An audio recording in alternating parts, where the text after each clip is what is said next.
آپ نے یہ دعا بتائی تھی، میں نے یہ یاد کر لی ہے، نبی صلی اللہ علیہ وسلم پڑھا کرتے تھے سجدے میں، دو سجدے کے درمیان ٹھونگے مت مارا کرو، وہ دعا ہے، ذرا کر کے اپنی زندگی میں تھوڑی دیر کر کے دیکھ لو،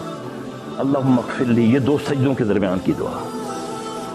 اس پر کسی کو اختلاف نہیں ہے، کسی فرقے کو، لیکن کام چور ہوں نا میں، ظاہری ہوں نا، اس لیے مجھے نظر نہیں آتا، دو سجدوں کے درمیان کی دعا، اللہم اغفر لی، اے اللہ میری مغفرت کر دے، وعافنی، مجھ کو عافیت عطا فرما، مجھے صحت عطا فرما، اللہم اغفر لی ورحمنی، مجھ پر رحم عطا فرما، وعافنی، مجھ کو عافیت دے، مجھے صحت، ورزقنی،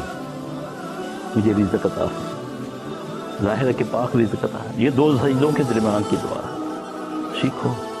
کرو، چند دن میں کرو، چند مہینے کر کے دیکھو، اگر عزت یا رزق میں کمی آ جائے پکڑ لینا۔